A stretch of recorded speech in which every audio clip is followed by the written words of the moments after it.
Good morning, student. Today we are study working of Constitution. सबसे पहले हम जानेंगे वर्किंग ऑफ इंस्टीट्यूशन वर्ड कहाँ से रिप्रेजेंट करता है और किस तरीके से वर्क करता है। डेमोक्रेसी के अंतर्गत हम जब वर्क करते हैं तो हम जानते हैं कि डेमोक्रेसी किस तरीके से काम करती है और इसमें विभिन्न प्रकार के इंस्टीट्यूशनों की जरूरत पड़ती है। इन इंस्टीट्यूशन में लेजिस्लेटर, एग्जीक्यूटिव और जुडिशरी, ये तीनों इंस्टीट्यूशन आते हैं। आइए जानते हैं किस तरीके से। Legislature, executive and judiciary.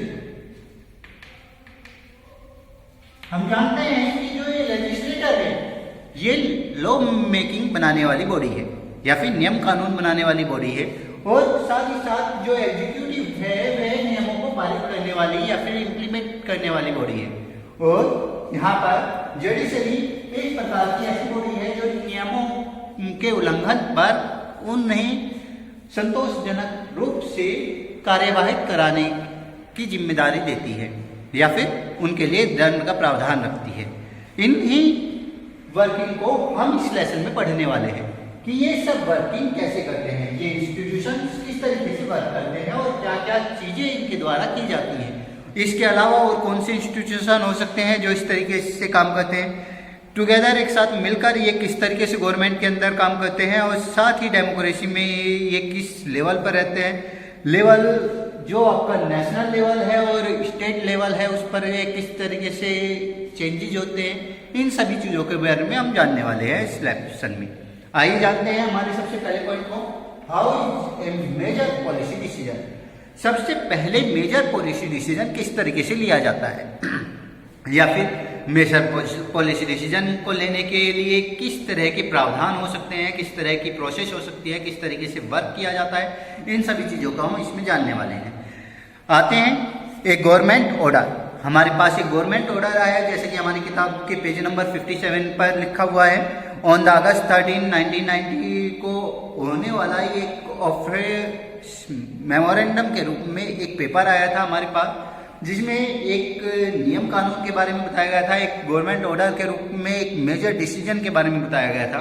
ये मेजर डिसीजन कुछ इस प्रकार से था कि इसमें 27% तक लगभग रिजर्वेशन था ओबीसी, एससी और एसटी कास्ट के लिए। मुख्य रूप से शेड्यूल कास्ट के लिए 27% रिजर्वेशन की बात रखी गई है। 27% reservation for SCEC, socially and economically backward group, SEBC, socially and economically backward group के लिए बनाया गया था। इसमें विभिन्न प्रकार के डिसीजन लिए गए थे, जिसमें मुख्य रूप से जॉब की जो फ्रीक्वेंसी थी, जॉब की जो मांग थी, वो लगभग 27% तक रिजर्वेशन किया गया था जॉब्स का, और खासकर गवर्नमेंट इंस्टीट्यूशनल जॉब्स का रिजर्व कॉन्स्टिट्यूएंसी के लिए। और यह रिजर्व कॉन्स्टिट्यूएंसी आपकी सोशली और इकोनॉमिकली बैकवर्ड ग्रुप को या बैकवर्ड कास्ट को बिलोंग करती थी। अगर सीधी तौर पर कही जाए तो इस सोशल ऑर्डर में STBC में मुख्य रूप से socially and economically backward caste की बात की गई है, जो मुख्य रूप से SC और ST को लेते हुए बताई गई है। मुख्य रूप से हम ये सीधे तौर पर कह सकते हैं कि शेड्यूल कास्ट और शेड्यूल ट्राइब कास्ट को ही यहाँ पर सोशली, इकोनॉमिकली और बैकवर्ड कास्ट कहा गया है। आइए जानते हैं कि ये डिसीजन किस तरीके से लिया गया, वे मेजर प्रोस्पेक्ट क्या थे जो इस डिसीजन को लेने के लिए थे। तो द डिसीजन, आइए जानते हैं। तो मुख्य रूप से who decide the issue of memorandum, इस तरह के इशू को कौन प्रोवाइड कराता है कि इस तरह का मेमोरेंडम होगा। सबसे पहले तो हम ये जानते हैं कि ये मेमोरेंडम एक प्रकार के आपके स्कूल के किसी नोटिस की तरह हो सकता है।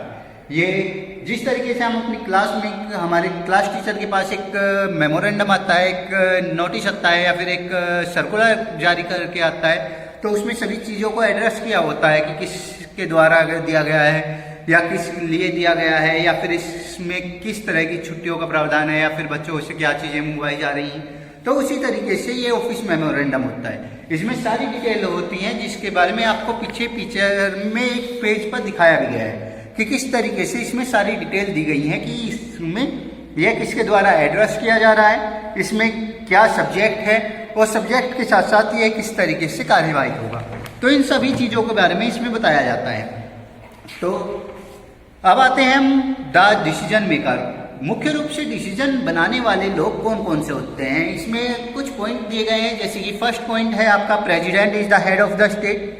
जैसा कि हम जानते हैं कि हमारे प्रेसिडेंट जो होते हैं वे डिसीजन लेने में हमारी सबसे पहली भूमिका के रूप में हो सकते हैं। जैसा कि हमने 8th क्लास में और 7th क्लास में पढ़ा भी है कि जो डिसीजन लेने का काम था उसे लेने के लिए मुख्य रूप से कोई भी नियम कानून लोअर लेवल पर लेजिस्लेटर हाउस द्वारा तैयार किया जाता था, जिसकी फर्स्ट रीडिंग, सेकंड रीडिंग और थर्ड रीडिंग के बाद यह कहीं विधानसभा से विधान परिषद में जाता था और विधान परिषद से वह किस तरीके से सीधा आपके सीएम को या फिर प्रेसिडेंट को जाता था।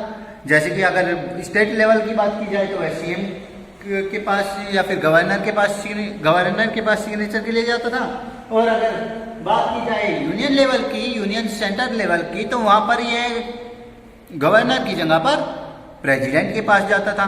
तो इस तरह से हम देखते हैं कि president is the head of the state. President सबसे हायर फॉर्मल अथॉरिटी होती है हमारी कंट्री की। और साथ ही साथ दूसरे कौन हेड हो सकते हैं, prime minister is the head of the government. Prime minister जो होते हैं वे हमारे हेड होते हैं गवर्नमेंट के, जो एक्चुअली एक्सरसाइज करते हैं कि गवर्नमेंट में किस तरीके से किस पावर को किस तरीके से चलाना है। ही take most of the decision is the cabinet meeting. ये ज्यादातर डिसीजन कैबिनेट मीटिंग द्वारा लेते हैं। ये मुख्य रूप से किस चीज में आते हैं, एग्जीक्यूटिव में आते हैं।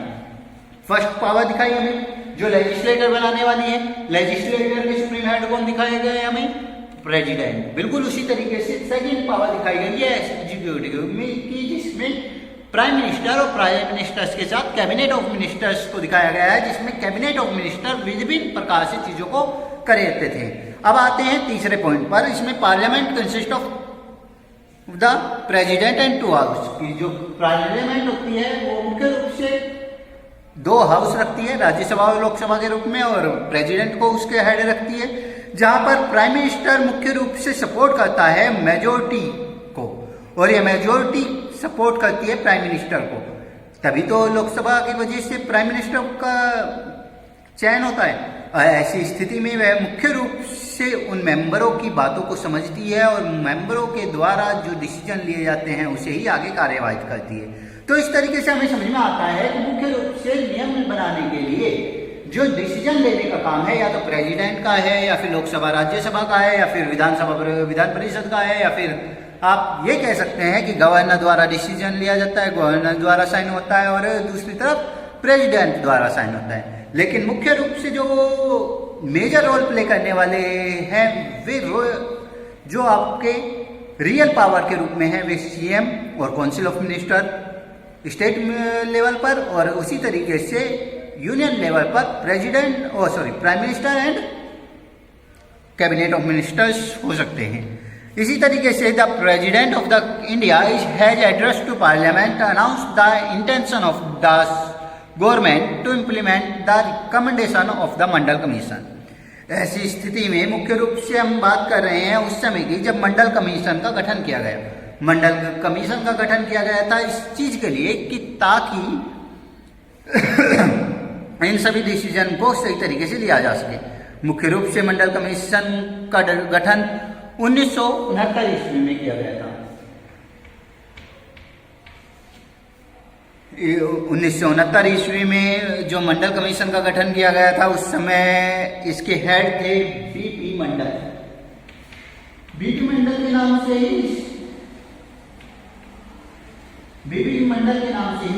कमीशन को मंडल कमीशन कहा गया था।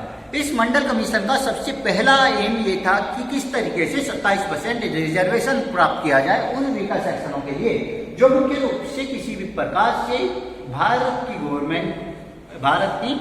डेवलपमेंट में भाग नहीं ले पा रहे हैं या फिर एक तरीके से पिछड़ते जा रहे हैं। तो ये काम बीपी मंडल को दिया गया था, जिन्होंने एक प्रकार से इस तरह का गठन किया कि किस तरीके से किन लोगों को चयनित करते हुए ये बताया जाएगा कि कौन से लोग SEBC में आते हैं, सोशली इकोनॉमिकली बैकवर्ड कास्ट के अंतर्गत आते हैं, ये सब चीज इनके द्वारा पता चला जाएगी और इसके आधार पर ये देखा जाएगा कि किस तरीके से इनका गठन होगा। सेवरल इयर्स लगातार इस चीज का पार्लियामेंट में विभिन्न पार्टी द्वारा डिमांड रखी गई कि इसे इम्प्लीमेंट किया जाए, इसे पारित किया जाए, लेकिन उन्हें सही तरीके से पारित नहीं किया गया। तो यहाँ पर हमें पता चलता है कि 1989 में एक नया दल आया था, लोकदल के नेता ने बिल्कुल इसी तरीके से कहा था जैसे कि पहले हम देवीलाल के बारे में बात करते हैं कि देवीलाल ने बताया था कि वे लोगों का खर्चा माफ कर देंगे, किसानों को, छोटे किसानों को भी लोन दिया जाएगा, जैसा कि हम पहले चैप्टर में पढ़ चुके हैं। बिल्कुल उसी तरीके से इसमें जनता दल के नेता वीपी सिंह जी थे उस वक्त। तो वीपी सिंह जी ने क्या किया, वीपी सिंह जी ने मुख्य रूप से अपनी बात रखते हुए कहा कि अगर आप मुझे नेता बना देते हैं या फिर आप मेरी पार्टी को जिताते हैं तो मेरी पार्टी गवर्नमेंट बनते ही मंडल कमीशन द्वारा 27% के इस रिजर्वेशन को सीधा पास कर देगी। और यही चीज हुई भी इसी तरीके से कि उन्होंने जैसे ही प्राइम मिनिस्टर बनाया गया, नेक्स्ट डे ही उन्होंने प्रधानमंत्री की शपथ ग्रहण करते हुए उन्होंने अपनी बात रखी और मंडल कमीशन द्वारा गठित इस कानून को पास कर दिया, जिसके कारण काफी लोगों को रिजर्वेशन प्राप्त हो चुका है। आज हम इसके बारे में बहुत अच्छी तरीके से जानते हैं। आइए जानते हैं कि डिसीजन मेकिंग में किस तरीके से उन लोगों ने साथ दिया होगा। The president of India is his address to the parliament announce the intention of the government to implement the recommendation of the Mandal commission. President of India address करते हैं पार्लियामेंट को और बताते हैं कि किस तरह की इंटेंशन रहती है गवर्नमेंट की इम्प्लीमेंट करने के लिए उन रिकमेंडेशन को जो मंडल कमीशन द्वारा दी जा रही है। जरूरी नहीं है कि मंडल कमीशन द्वारा जो रिकमेंडेशन दी जा रही है उसे सभी चीजों को स्वीकार किया जाए, लेकिन एक तरीके से जो मेजर डिसीजन है 27% रिजर्वेशन का उसे स्वीकार किया गया था। और ये जानते हैं आगे। On the 6 August 1990 the union cabinet took a formal decision for the implementing the recommendation. सबसे पहले 6 अगस्त 1990 में एक फॉर्मल डिसीजन इम्प्लीमेंट करने की कोशिश की गई थी इस रिकमेंडेशन का, और next day prime minister VP Singh ने इन्फॉर्म किया था पार्लियामेंट में कि किस तरीके से डिसीजन को थ्रो आउट लिया जाएगा स्टेटमेंट के रूप में, और सभी बोथ हाउस तक इस पार्लियामेंट के इस स्टेटमेंट को डिसीजन के रूप में लिया गया। The decision of the cabinet was sent to the department of the personal and training, और इसके बाद यह डिसीजन कैबिनेट से department of personal and training के लिए गया, जहां पर सीनियर ऑफिसर्स ने डिपार्टमेंट में एक ड्राफ्ट जारी किया जो कैबिनेट डिसीजन के रूप में आया और मिनिस्टरों से अप्रूवल के लिए आया। यही कैबिनेट मिनिस्टर के रूप में ऑफिस मेमोरेंडम के रूप में हम पहले देख चुके हैं। यह बिल्कुल इसी ड्राफ्ट के रूप में आया था जहां पर सभी के उसी तरीके से सिग्नेचर हुए जिस तरीके से आपकी क्लास में आपने सर्कुलर पर या नोटिस पर सिग्नेचर होते हुए देखेंगे, या फिर आप अपनी एप्लीकेशन पर अपने पेरेंट्स के सिग्नेचर करवाते हैं। बिल्कुल कुछ उसी तरह का थोड़ा ऑफिशियल वर्क रहा था। अब जानते हैं need of the political institution. वे क्या जरूरतें हैं जिनकी जरूरतों के कारण पॉलिटिकल इंस्टीट्यूशन की जरूरत पड़ती है। सबसे पहले ऊपर दिए हुए कुछ क्वेश्चनों के आंसर समझने की कोशिश करते हैं। Why do we what in the case of the reservation of backward caste. Backward caste के रिजर्वेशन के लिए कौन कौन सी चीजें किसके के द्वारा लिखी गई होंगी, जैसे कि upheld reservation as valid. Reservation valid है ये किसने कहा गया होगा, ये मुख्य रूप से कैबिनेट द्वारा कहा गया होगा। Took the decision to given 27% job reservation. 27% job reservation लेने की बात किसने रखी होगी, गवर्नमेंट ऑफिसर्स ने। इसके अलावा implemented the decision by issues an order. Implemented करते हुए डिसीजन को एक ऑर्डर के रूप में किसने लाया होगा, मुख्य रूप से यह काम सुप्रीम कोर्ट का होगा। और made formal announcement for the decision. Formal announcement president द्वारा की गई होगी। इस तरह के बहुत सारे क्वेश्चंस हो सकते हैं जो आपके सामने आते हैं। आइए समझने की कोशिश करते हैं आगे। वी हम अपने नेक्स्ट पॉइंट पर आ रहे हैं जिसमें है need for the political institution. Political institution की जरूरत क्या होती है। हम एक एग्जाम्पल के रूप में देख चुके हैं कि गवर्नमेंट किस तरीके से वर्क करती है और गवर्नमेंट किस तरीके से इन्वॉल्व रहती है अपनी विभिन्न प्रकार की एक्टिविटी के रूप में। इसका एग्जाम्पल लेते हुए हम समझ सकते हैं कि गवर्नमेंट बहुत ही रेस्पॉन्सिबल है और इंश्योर करती है अपनी सिक्योरिटी को और साथ ही डिसीजन लेने की कोशिश करती है कि किस तरीके से वर्क किया जा सकता है पर्टिकुलर ग्रुप में। और हम जानते हैं कि इस चीज़ को करने के लिए गवर्नमेंट विभिन्न प्रकार के स्कीमें चलाती है। ऐसी स्थिति में हम ऐसे पर्सनों के बारे में भी जानते हैं जो डिसीजन लेते हैं और जो इन एक्टिविटियों को करते हैं। Other have the implemented decision, और दूसरे लोग इन डिसीजनों को इम्प्लीमेंट करते हैं। कैसे बात कर रहे हैं हम, किस तरीके से वर्क लेते हुए चल रहे हैं, लेजिस्लेटर से एक्जीक्यूटिव की ओर लेके चल रहे हैं कि किस तरीके से लेजिस्लेटर बॉडी विभिन्न प्रकार के डिसीजनों को ले रही है और किस तरीके से एग्जीक्यूटिव बॉडी उन्हें इम्प्लीमेंट कर रही है। जैसा कि मैं आपको क्लास में बता भी चुका हूं कि जिस तरीके से लेजिस्लेटर बॉडी में कौन कौन से ग्रुप्स होते हैं और एग्जीक्यूटिव बॉडी में कौन कौन से ग्रुप्स होते हैं और किस तरीके से इम्प्लीमेंट करते हैं, तो उसी तरीके से ये इम्प्लीमेंट की जा रही है। If the dispute arise this decision are they are implemented, और खासकर अगर किसी वजह से इन डिसीजनों को लेने के बाद कोई डिस्प्यूट आता है तो उन्हें इम्प्लीमेंटेड करने का काम या फिर उन्हें सही तरीके से उन डिस्प्यूट्स को सोल्व करने का काम, रिसोल्व करने का काम हमारी जुडिशरी बॉडी करती है और यह जुडिशरी बॉडी इन चीज़ों को बहुत अच्छी तरीके से लेती है। आइए जानते हैं किस तरीके से वर्क करती है।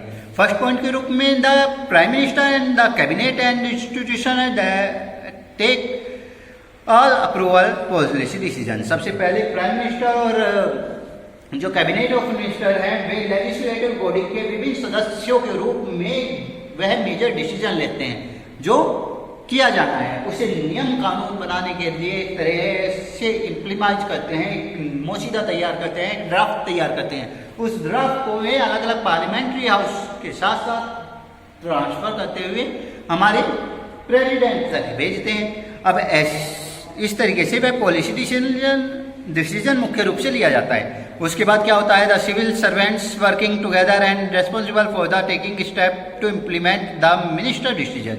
मुख्य रूप से जो डिसीजन लेजिस्लेटिव बॉडी द्वारा लिया गया है या फिर मुख्य रूप से विभिन्न मिनिस्टर्स द्वारा लिया गया है, उसमें सिविल सर्वेंट जितने भी होते हैं उसे सही तरीके से इम्प्लीमेंट करने का काम करते हैं, लोगों तक पहुंचाने का काम करते हैं। जो डीएम और डिस्ट्रिक्ट मजिस्ट्रेट या फिर एसडीएम वगैरह होते हैं वे इस चीज को करते हैं। अब आगे आता है supreme court is an institution where dispute between the citizens and government are finally settled. मुख्य रूप से ये नियम कानून जो इनके द्वारा बनाए गए हैं, जो मुख्य रूप से सिविल सर्वेंट्स द्वारा पारित किए गए हैं लोगों तक, अगर उसमें किसी भी प्रकार का डिस्प्यूट आता है लोगों के बीच में या गवर्नमेंट के बीच में, उसे जुडिशरी गवर्नमेंट या जुडिशरी ग्रुप द्वारा बहुत सही तरीके से रोक दिया जाता है या फिर एक तरीके से उन्हें रिसोल्व करने की कोशिश की जाती है। तो इस तरीके से हमें विभिन्न प्रकार से जरूरत पड़ती है विभिन्न प्रकार के पॉलिटिकल इंस्टीट्यूशन की, और हम इसे समझ भी चुके हैं कि विभिन्न प्रकार से नियम बनाने वाली शाखा, एग्जीक्यूटिव के रूप में उसे पारित करने की वाली शाखा और डिस्प्यूट अराइज होने के बाद उन्हें रिसोल्व करने वाली शाखा किस तरीके से वर्क करती है या फिर किस तरीके से कार्य करती है। आइए जानते हैं हमारे नेक्स्ट पॉइंट को, पार्लियामेंट। व्हाट इज पार्लियामेंट और how why do we need a parliament. Parliament क्या है और हमें इसकी जरूरत क्यों पड़ती है। मुख्य रूप से एक ऑफिस मेमोरेंडम के रूप में हम रोल जान चुके हैं पार्लियामेंट का।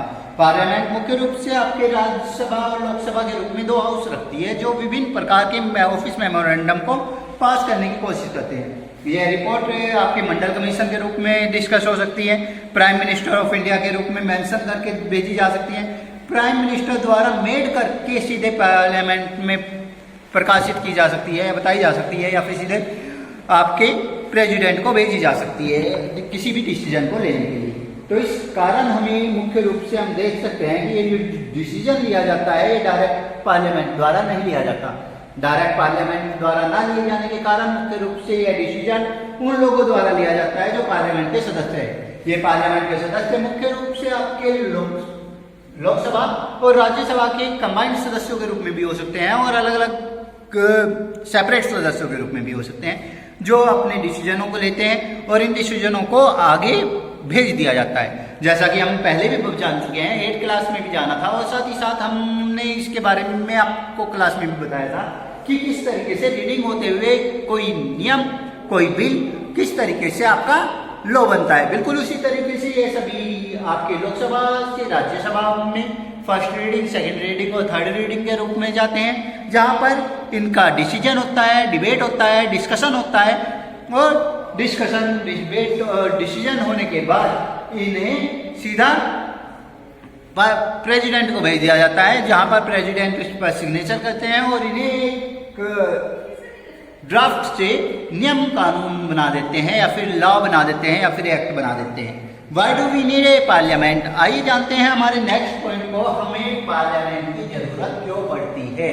मुख्य रूप से पार्लियामेंट की जरूरत सभी डेमोक्रेसीज में एक असेंबली के रूप में पड़ती है, जहां पर रिप्रेजेंटेटिव होते हैं जो हमारे द्वारा चुने गए हैं पर्टिकुलर अलग अलग फ्रीक्वेंसी, अलग अलग कॉन्स्टिट्यूएंसी से। जैसे कि हम पढ़ चुके हैं 543 कॉन्स्टिट्यूएंसी से अलग अलग तरीके से सदस्य चुने जाते हैं। कॉन्स्टिट्यूएंसी की एक बार फिर से डेफिनेशन को रिमाइंड कर लेते हैं। एक large group convert into small groups for the purpose of election is known as constituency. तो इस सभी द्वारा ये जो ग्रुप बनाए जाते हैं, ये जो लोग चुने जाते हैं, ये रिप्रेजेंटेटिव के रूप में होते हैं। ये रिप्रेजेंटेटिव अलग अलग तरीके से अपने बिहाफ पर लोगों की बातों को रखते हैं। In India such as the national assembly are elected representative are is called parliament. मुख्य रूप से अगर बात की जाए तो भारत में लोगों द्वारा चुने हुए नेताओं द्वारा या फिर एमपीज द्वारा या एमएलए द्वारा बनने वाली यह शाखा पार्लियामेंट कहलाती है। और इस तरीके से यह लेजिस्लेटिव बॉडी का या लेजिस्लेटर असेंबली का या लेजिस्लेटिव असेंबली का सबसे पहला पार्ट होती है। द नेम में वेरी इन डिफरेंट कंट्रीज, अलग अलग कंट्रीज में इसे अलग अलग नामों से जाना जाता है। वह अलग तरीके से एक्सरसाइज भी करती है और लोगों के ब्याह पर अलग अलग तरीके से कार्य करती है। जैसा कि यहाँ पर पिक्चर में दिखाया गया है कि पार्लियामेंट के नीचे दो लोगों को दिखाया गया है जो उसे उठाए हुए हैं, जिसमें ये समझ में आ रहा है कि मुख्य रूप से पार्लियामेंट को वोट के आधार पर इन लोगों ने उठा रखा है। आप देख सकते हैं एक सिंगल उंगली जिसको वोट का रूप दिखाते हुए ये इनके द्वारा पार्लियामेंट को वो चेंज किया जा रहा है। तो इसका मतलब ये है कि कुल मिलाकर पार्लियामेंट के द्वारा या लोगों द्वारा पार्लियामेंट को के रिप्रेजेंटेटिव को चुना गया है, जो लोगों की ही बात करते हैं। ये सभी लोग क्या हैं? इंडिया के विभिन्न प्रकार के सदस्य हैं जो अलग अलग कंट्री स्टेट से बिलोंग करते हैं, अलग अलग क्षेत्र से बिलोंग करते हैं। Any problem? इसके बाद आते हैं हम फर्स्ट पॉइंट पर। Parliament is the final authority for making law. Parliament में पहली फाइनल अथॉरिटी होती है जो नियम कानून बनाने का कार्य करती है कंट्री में, और साथ ही साथ ये विभिन्न प्रकार से डिसीजन लेती है, जो डिसीजन लेते हुए बात करने की कोशिश करती है। अब आगे हम जानते हैं कि parliament all over the world exercise some control and those who run by the government. Parliament मुख्य रूप से पूरे विश्व में जो कार्य करती है वे कहीं ना कहीं गवर्नमेंट द्वारा ही चलाई जाती है। भारत है या फिर कोई दूसरी, इसे डायरेक्ट या इनडायरेक्ट रूप में कंट्रोल किया जाता है। और साथ ही इन नियम कानूनों द्वारा विभिन्न प्रकार के डिसीजनों को एक लंबे समय तक इंजॉय करते हुए पार्लियामेंट के सपोर्ट द्वारा लोगों तक पहुंचाया जाता है। पार्लियामेंट कंट्रोल करती है कि किस तरीके से मनी वर्क करेगी और किस तरीके से गवर्नमेंट उसे रखने का कार्य करेगी। साथ ही साथ किस तरीके से विभिन्न प्रकार की कंट्रियों में पब्लिक मनी को स्पेंड किया जाएगा। इन सभी सेक्शनों पर पार्लियामेंट के अंतर्गत ही बात होती है। Parliament is the highest forum of the decision.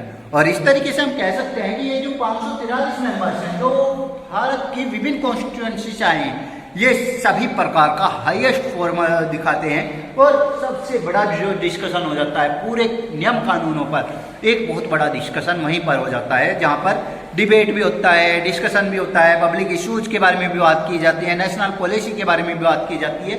और उसके बाद कहीं जाकर पार्लियामेंट द्वारा इस इंफॉर्मेशन को सीख किया जाता है और लोगों तक पहुंचाया जाता है। अब इसके बारे में बाद हम जानेंगे कौन से वे टू हाउसेज हैं जो पार्लियामेंट के हाउस के रूप में आते हैं। हम जानते हैं कि पार्लियामेंट के दो हाउस लोकसभा और राज्यसभा हैं। इनके बारे में हम बहुत अच्छी तरीके से पढ़ चुके हैं पहले भी, लेकिन इसके बारे में और आगे हम जानेंगे अपनी नेक्स्ट वीडियो में, जिसे हम आगे कंबाइन करेंगे आपके साथ।